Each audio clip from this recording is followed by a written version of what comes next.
Hello. Welcome to another Kent Seminar. Today we have the pleasure of hosting Dr. Salman Bhutta here with us. Dr. Bhutta has a doctorate and a master's in civil engineering from Virginia Tech. I believe he was one of Professor Al-Qadi's first few students. He's the founder of Engtec Consulting in Canada, a consulting company, and he's also interested in pavement design, in forensic engineering, and especially heavyweight deflectometer. He's also an active member of many professional associations, like the Asphalt Road Recycling Association, the Canadian Technical Asphalt Association. And I wanted to stop a little bit early and let Professor Al-Qadi say something. I wanted to share a slide that the professor showed me. Do you remember that? I remember. Okay. Oh, wait. Yeah, you can have them all. That's me in the So back. that's him in the back. So I think someone, he joined the program in '93 and he left in '98 and he did his master's and PhD. He was one of the early students to work with. There's few things that I can say about him that away from being very, very smart. I mean, we went to the field to do some instrumentation and he went back home and he started writing the program in order to capture the peak values, which at that time, nobody was even doing instrumentation. So I want to show you a project that we did in 1992, which is the first project for the instrumentation in the field at that time, and instrumenting geosynthetics, which people still have a problem in instrumenting until today. So if you look here, this is a geogrid where we're instrumenting the geogrid, and to make sure that the instruments will be alive, we have to protect it in a very, very specific way, which at the end, it end up like this, but you are still protecting this, but at the same time, you are getting all the measurements. And this is something also never repeated after that, which is how to instrument the geotextiles and how you have the wires underneath it. But that's away from some of the neat stuff that we did together. It's amazing to be young when you have your students just a few years younger than you. It's a little different feeling, right? So I remember the first day we went to the field, we were so excited and we worked 24 hours continuously. Do you remember that? Yeah. And then we ended up sleeping to relax. We slept in our cars, each in his own cars, right? Not a very comfortable sleep, I remember. That's not so yeah, it was draining project, but we were really doing an excellent job. So this is just to give you how hard worker he is. 10 years ago, he decided to open his own company after working with several companies in Canada, and learned everything that is needed. And his company now has 80 people, less than 10 years working. And I think it's, I would say that it's the major company in Toronto in the testing. And I visit there more than once, and it's something to be absolutely proud of. So I will not take from his time, but I just wanted to mention that working hard, it pays off. There's one thing that it really pays off here, that he really understand the theory. He worked really hard hands-on the things, and that's what pays off later on. So a lot of the stuff we were talking, a lot of the stuff that he even took in classes, he even applied it after 30 years. So yeah, with that, I'll leave it to Salman. Salman, we're very glad that you are with us today. Thank you very much.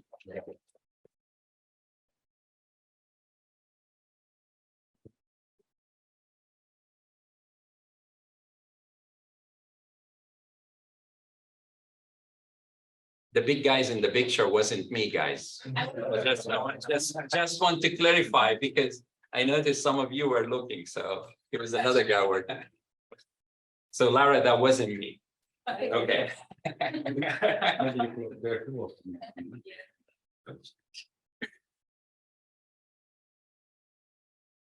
that's the other one.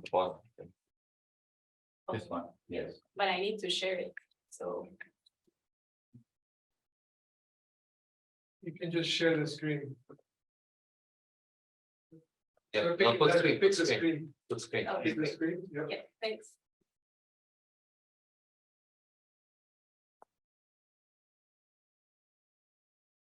All right. There you go. Hide the controller. Sure. Also, Thank you very much, everyone. My name, as Dr. Kadi so graciously explained, my name is Salman Bhutta. I'm the principal engineer at Engtec Consulting, Inc., based out of Toronto. Mississauga is a suburb of Toronto. So I thought that I would like to present an invited seminar on something which I feel would be very much important to you at your stage in careers at this point in time, which is starting your course, navigating success to career choices and strategies. It is a very important element and a very important question in most of your life. It was in mine at this when I was at your stage, that what am I going to do? How am I going to be successful? All of us want to be successful at whatever choice we do. How do you chart that course? So I'm going to give you some key examples, and I'm going to try to give you some personal examples after that. What? Oh.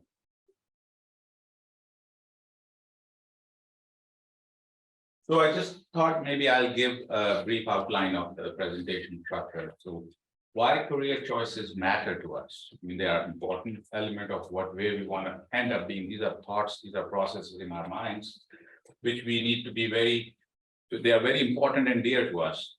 Importance of a long-term planning. What is your long-term plan in this? If you have a career in mind, some of you wants to go into teaching, some of you want to go work for Department of Transportation. Some of you will undoubtedly end up as consultants. So don't give it a negative at this point in time. Some of you will be working as consultants. I have 3 PhDs who work for me, who are consultants. Know yourself, very important. Setting some smart goals, smart, well thought out goals.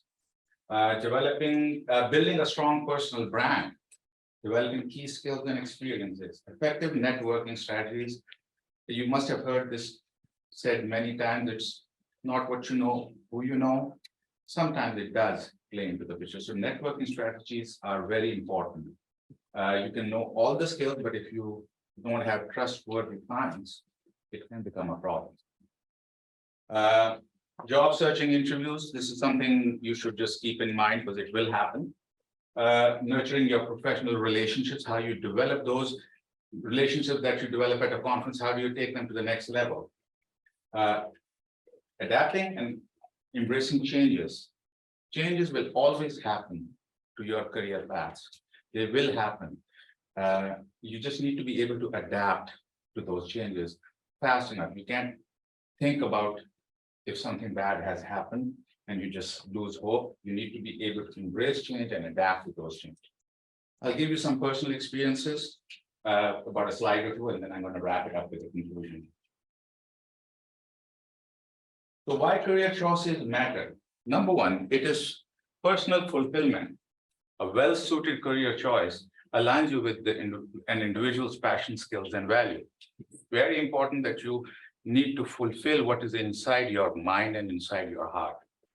You need financial stability. All of us do need financial stability. Financial stability will come if you play this in the correct manner. You also need to look at job market and demand. You need to see which areas are more availability of jobs are more. For example, asphalt pavements and materials. I'll give you a simple example. We build them, 15 years, 18 years later, we build them again. There's always a resource for job market in pavements and materials. I'll give you that upfront. You will never have no job. So make sure your job market demand work that you have done is you have to know where you're going, which career path you are looking at. Work-life balance, you cannot work all the time and not have some fun time also. So you need to have a balance. There will be time where this balance is very difficult for you to achieve. But nevertheless, if you don't have a work-life balance, you will undoubtedly have problems throughout your career.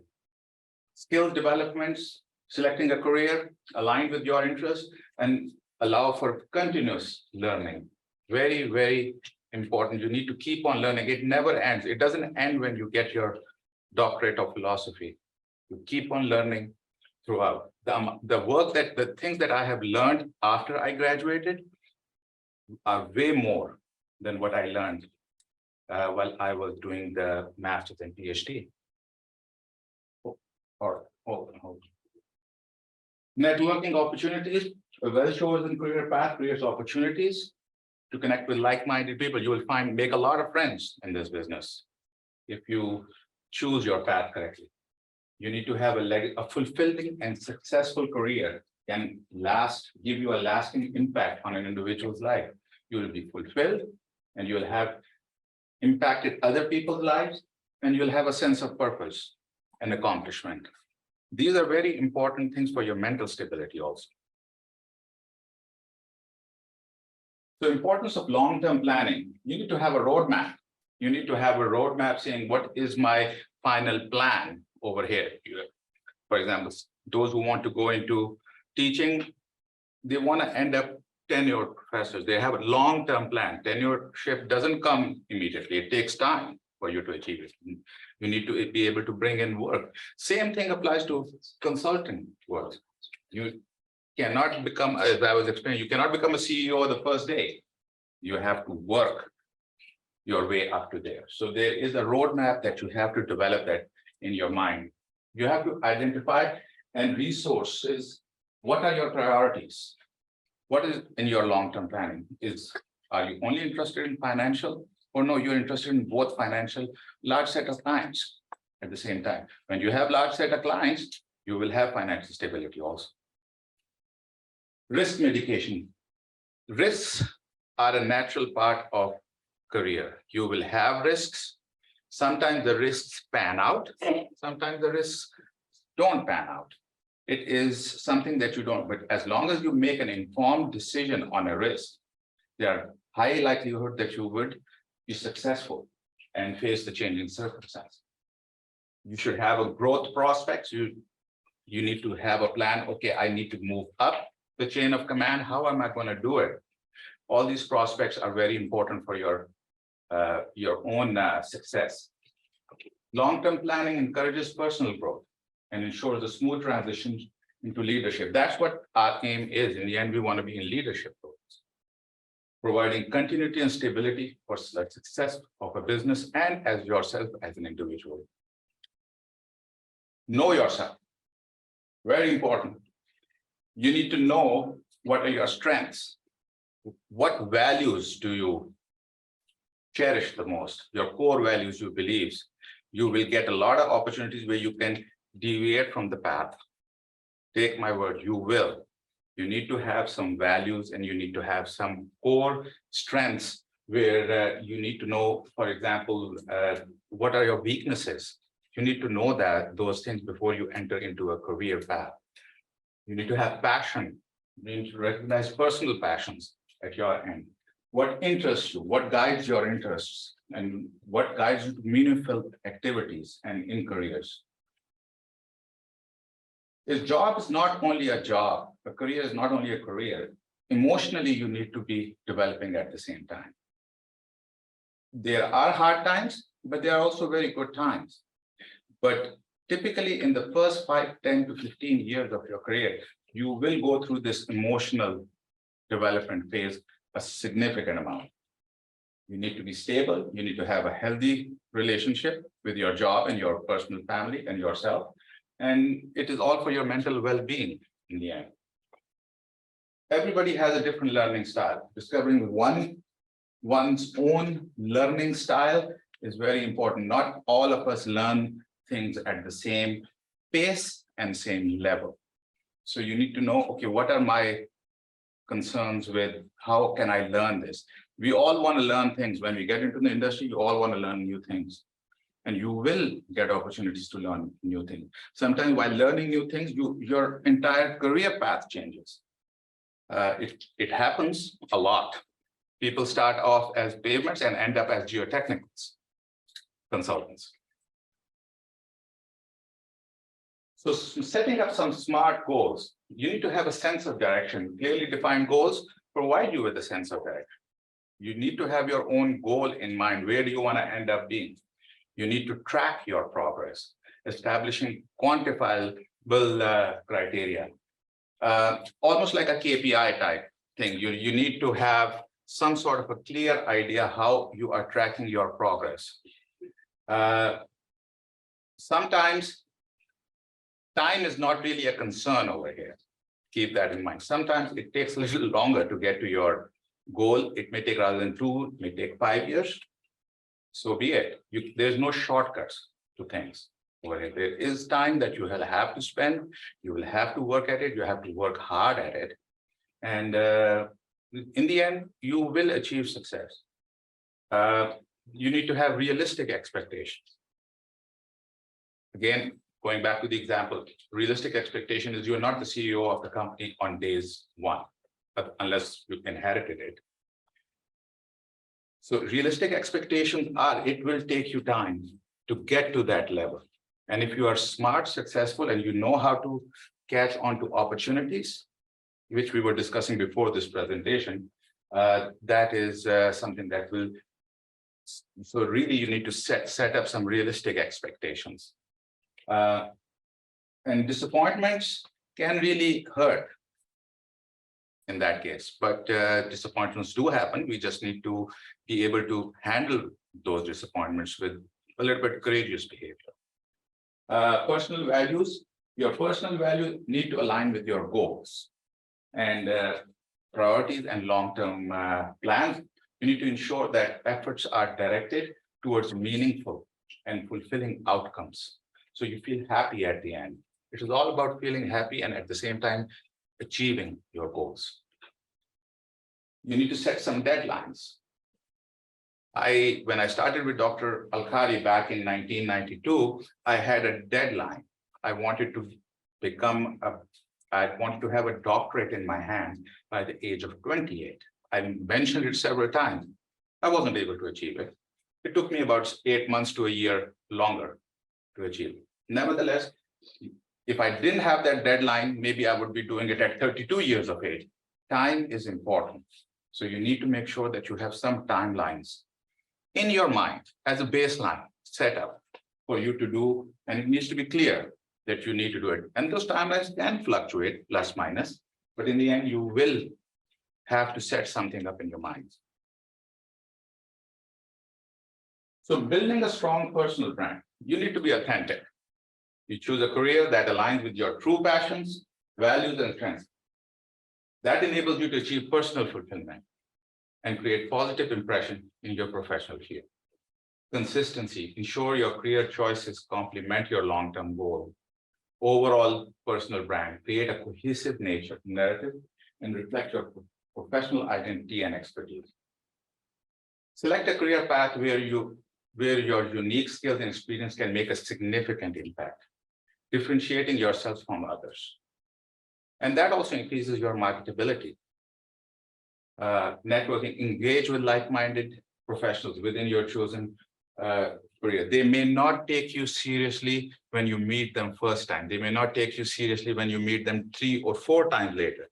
But by the 5th time that you meet them, then they know that this person is not here just for the time. He's in it for the long run. So you need to have this networking, very, very important. Whether you are in teaching, whether you are in consulting, whether you are working for DOT, you need to have networking capabilities. It's a continuous learning process. You always learn something new when you are in the field. So pursue ongoing professional development and within your chosen field. Demonstrate commitment to growth and adaptability and enhance your career prospects. That will enhance your career prospects. So effective networking strategies, I would like to pay attention to this element because you definitely do need to do that in order to make yourself more marketable and people to take you more seriously. And it does not happen immediately, but it does happen as a function of time. So targeted approach, focus on networking events and platforms. I know a lot of you go to TRBs And when I was with Dr. Kali, I used to go to PIB also. Uh, uh, I also went to Asphalt AAPT. In Canada, there is another organization called Canadian Technical Asphalt Association. I do sponsorships on that. My name is all the way up front. And so I do targeted approach to that. I focus on things where it's in your local market area. You need to actively listen and engage in meaningful conversation with your peers. And you should have some genuine interest in what their issues are. Sometimes during a conversation, a solution comes out. And it happens a lot of times. Showcase your unique skills, experiences, and values while networking. A lot of times I go to meetings and people are, I have this problem, what do you think? And then I kind of explain, listen, maybe we should look at it from this angle. Maybe we should perform this particular forensic investigation test, like a performance test or not. And so people rely on your networking skills, your clients will rely on it. Mutual values approach a network as an opportunity to both give and receive and offer expertise and support others while seeking guidance and assistance for your careers. You will have to do that. In the first several years of your career, you may have to do it a lot. And as you get established, maybe the mutual value still doesn't go away, but it is always there in the background. You need to follow up, make connections, follow up with your friends who you make at these networking events. They can help you a lot because they are either ahead of you in this game, so they can connect you to further friends. A lot of our clients are because I know people and people and people. It's like a domino type thing. They're like people at the very end come to hear about you and then they connect with you. That's the nature of this professional development and career development phase. So opportunities are what you need to follow up on. A lot of you are doing job searches right now or will be doing shortly. You'll be preparing your resume. You should see how many resumes I receive. Well-structured resumes are what I pay attention to. So a resume should be tailored for a job that you are focusing on. I get resumes which like about 100 or 200 resumes. Maybe there are about 3 that are well-structured. It gives the first impression is the resume. I haven't met the individuals, but that is something very important. Make sure you spend your time and energy on your resume, build up your resume, and resume doesn't have to be 1 page long. My resume is 8 pages long. It's not bad, but maybe it's too long for some situations, but I attach it in our proposals also. I've been reprimanded sometimes for having such a long resume, but that is my resume. I have a short version also. Conduct thorough research on potential employers, understand their missions, culture, and industry trends to demonstrate your genuine interest and preparedness during the interview. Leverage your network, ask your friends, leverage your professional network to discover jobs, obtain referrals, gain insight. Nowadays, in my time, when I was coming out, there was no LinkedIn, there was nothing like that. Internet was just starting at that point in time, wasn't really popular. None of these resources that we have at our hands now. I've seen a lot of people ask me, okay, can you put a recommendation for me on LinkedIn? Try doing that. It's a good way of bringing more credibility to your outlook. Practice common interview questions. This is very important. If you can prepare a small portfolio, if a question is asked, don't bring that out. If somebody asks like, okay, what you have done, you can just show them very quickly the examples, what work you have done. One thing I did was I did prepare a portfolio. I still have a copy. Whether it helped or not, but it brings you out as a real candidate for a position. Send a thank you note always to those who you are interviewing with. They may read it, they may not read it, but at least you have done your 110% on that.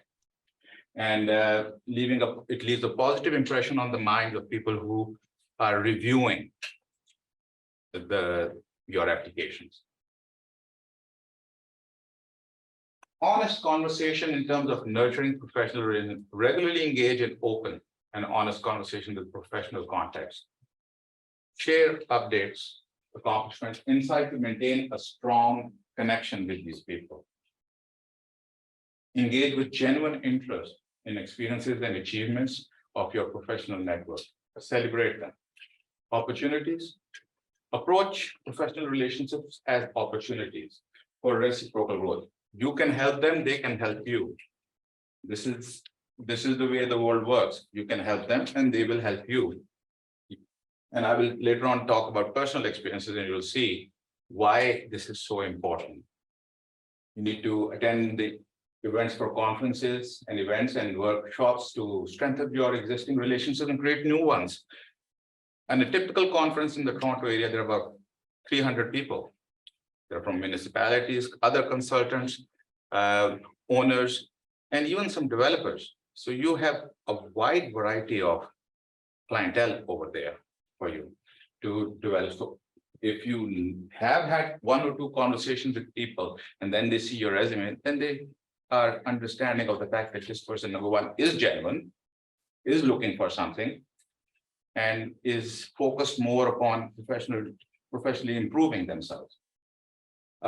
Pursue professional development opportunities. Nowadays, there's a lot of focus on professional engineers in Canada and also over here that you have to have professional development hour. By the way, this counts as professional development for me. I have to do 10 hours of professional development based on in order to keep my professional engineer's license every year. So pursue professional development opportunities and stay informed about the industry trends, enhancing your expertise and increasing your value within the network. Now, embracing change and adapting, you need to have a growth mindset. Cultivate a growth mindset, viewing changes as opportunities. Changes will always happen. You just need to take them and you need to adapt to them and you need to use them as opportunities so that you can have a resilient career. New technologies, always stay informed. One of the key differences that separates Engtec Consulting from the others because we adopt new technologies before they become practice, sometimes 5 years in advance of them happening in the reality. So new technologies, stay informed about industry trends, emerging technologies, and new practices. Continuously update your skill set. Flexibility. You need to be flexible in terms of your career path, being open to new roles, projects in the industry as it comes available to you. Leverage your professional and personal network for guidance, mentorship, encouragement during times of change. It is important for the people because you're not the only one. Others have gone through it also. So they will help guide you, navigate you through these transitions. Reassess. Regularly reassess your career goals, values, and priorities. Adapting your plans to changing conditions in the market, it's not a bad idea. You need to be able to show that you are resilient, you are able to adapt to changes that are happening. So I'll give you some items about my personal experience. So, and they will also tie into your experiences. For example, you should focus towards graduating, having a degree. Bachelor's, master's, PhD, most of you are PhDs in this room. You need to go to conferences and events.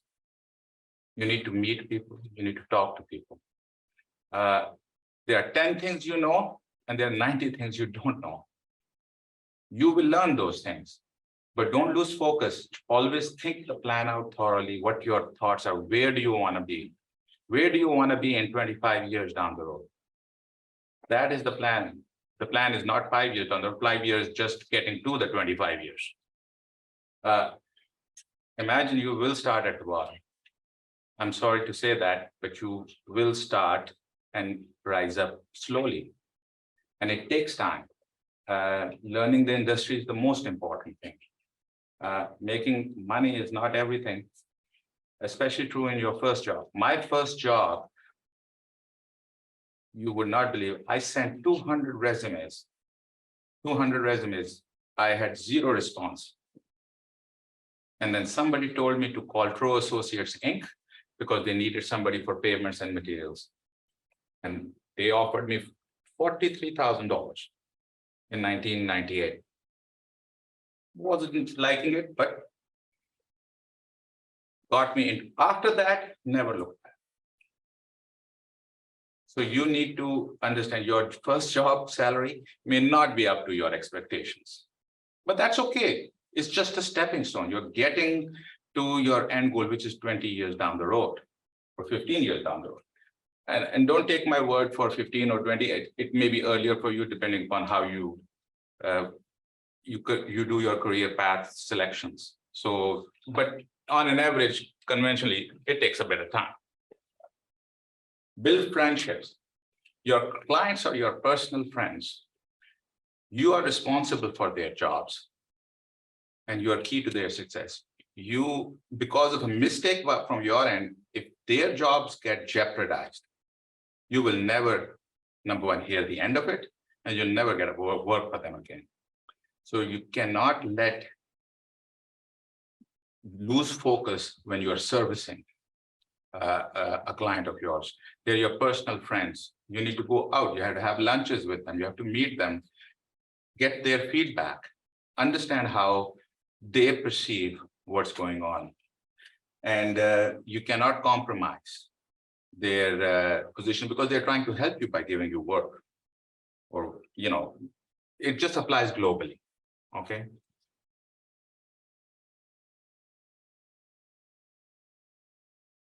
No job is too small or below your education level. And I'm going to tell you this, and this is the real fact. For 6 months after starting my firm, me and my wife used to come and clean the washrooms and the floors because it didn't have enough money to pay for a company to come and clean it. This will happen. No job is too below your education level. I had no problem with it. So be prepared that you will have to do some work which will not be up to your educational level or standards. This is life. It happens this way.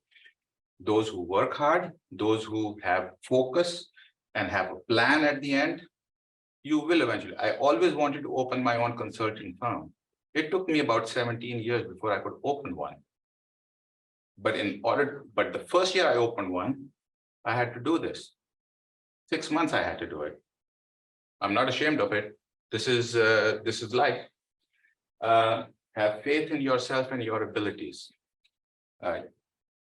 You need to have confidence and faith in yourself in order to get to the point where you are eventually want to be. You have to have this confidence that, yes, I can do it.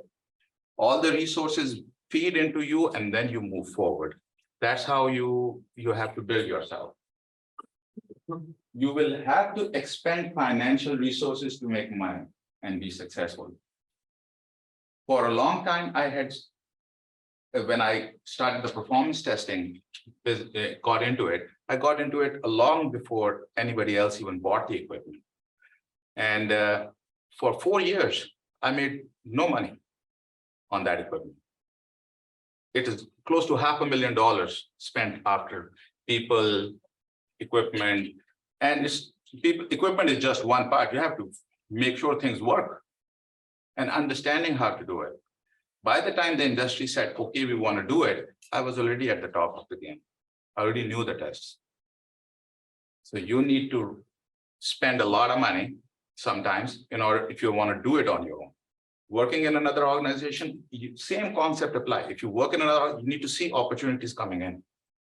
When the opportunity is coming in, sometimes they may seem like, you know what, I don't want to get into it. Sometimes take a chance. Worst case scenario, you fail, but that's okay. You learn from it.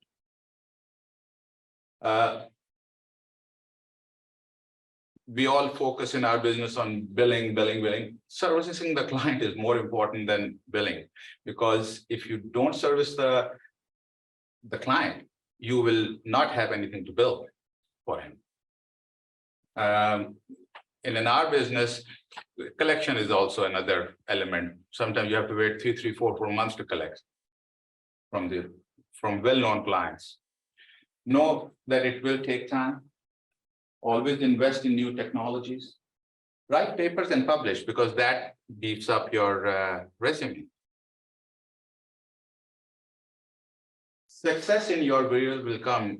There's no doubt it will come, but you need to have focus, clear focus on where you're going. Expand, but with care, both financially and technically.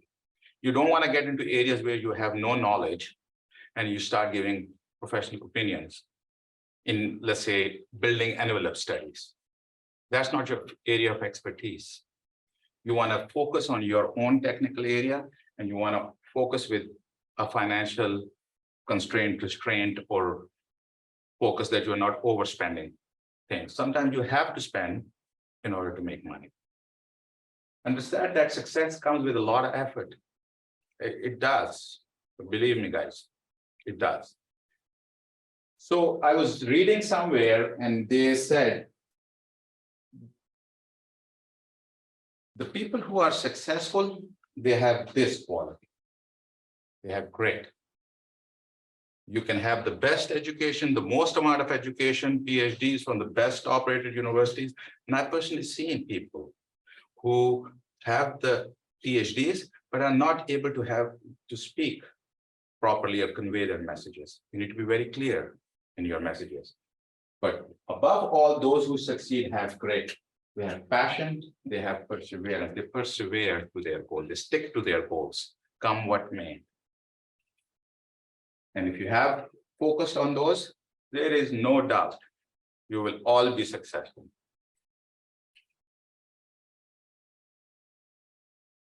So in conclusion, have faith and confidence in yourself.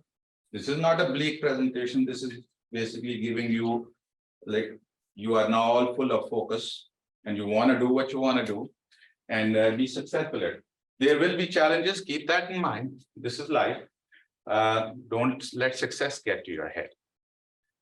I don't call myself CEO. I call myself principal engineer. If for all purposes, my wife still calls me head janitor. Hard work is a must. It is really the must. Dedication and service to your clients is very critical, very important. It is perhaps one of the most important pieces of this entire puzzle. Fixing your mistakes is extremely important. I have had jobs where clients are extremely unhappy because things didn't go the way or we didn't service the right. I've always said them one thing, okay, I have done a mistake, I admit it, but I will not let it happen again. So making sure you do not repeat your mistakes and fix your mistakes. Because if you keep on repeating it, you will definitely lose clients and reputation along with it. Keep yourself focused, keep your aims with key dates and years when you want to do what, okay, there is a little bit of a tolerance on it or whatever you feel is appropriate. Invest, if you are at that level, invest in technologies and equipment. Grow your group and services. I started out as pavements and materials, now I do geotechnical, I do environmental engineering, I do contract administration, I also do some building envelope work. So everything is doable. I don't do it myself, but I have people who are experts in that field. So grow your group and services. Follow the above, and there is no doubt you will be successful in your career choices. And I think with this, I don't want to talk too much about it, but this is the key item. You need to have the grit, and you need to have the perseverance, and you need to have focus on where you're going. Nobody can stop you. With that, thank you very much.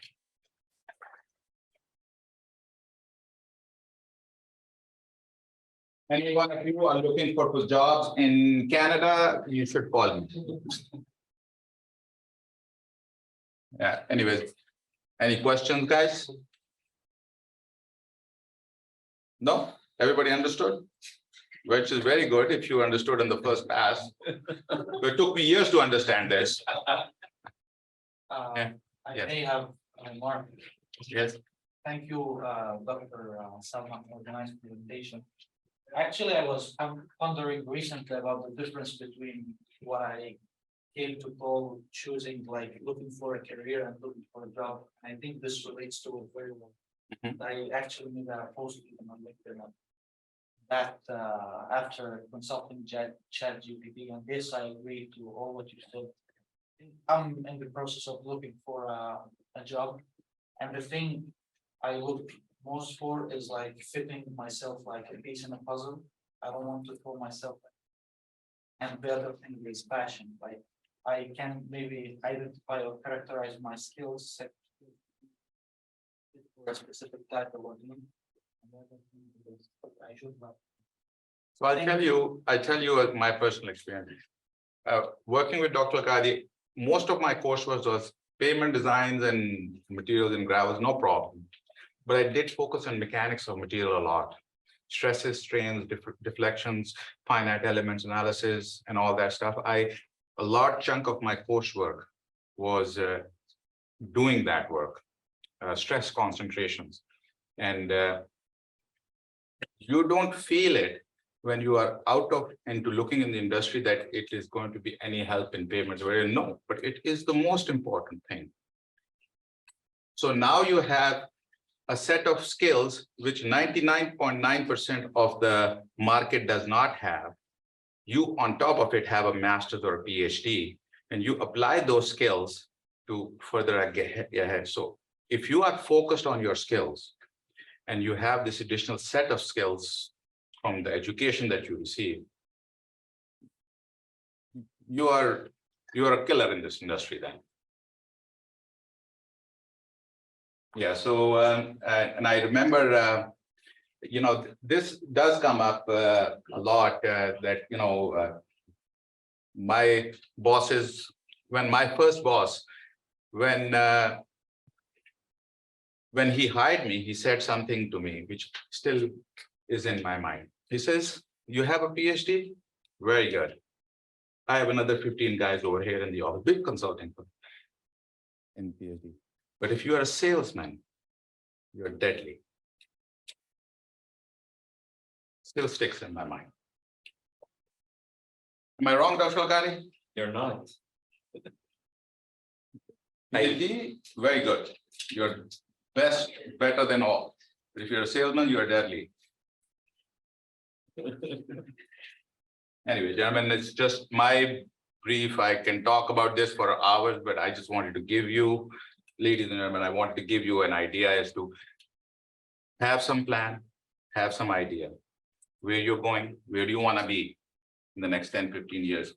Set some benchmarks, follow that. Plus, minus on timeline wise, fine. A 10-year cannot be 25 years. Plus, minus 1, 2 years is okay. But that's how this is.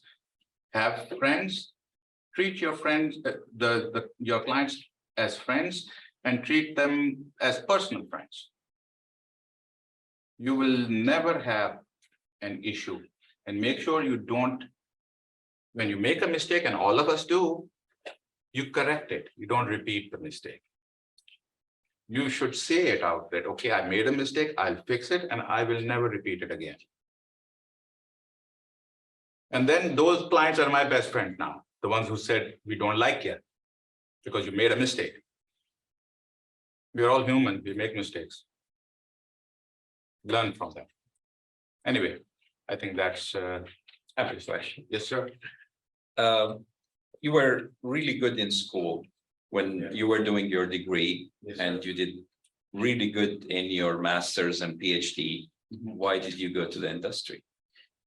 Why did I not go Not to for the academia. teaching I'm aspect of sure it? that some of the students. No, may again, maybe this is ask how that life guided me. When Yeah. I went from here, Dr. Gali, to Canada, and I was explaining to some of them what were the main issues.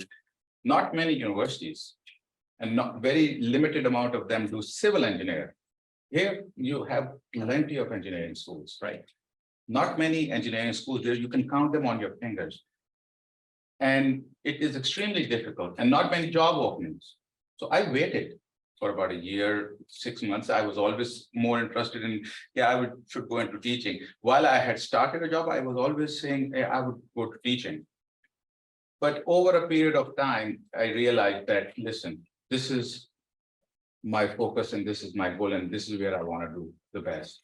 So it is not that, it's just that the opportunities in Canada as compared to US are not a lot.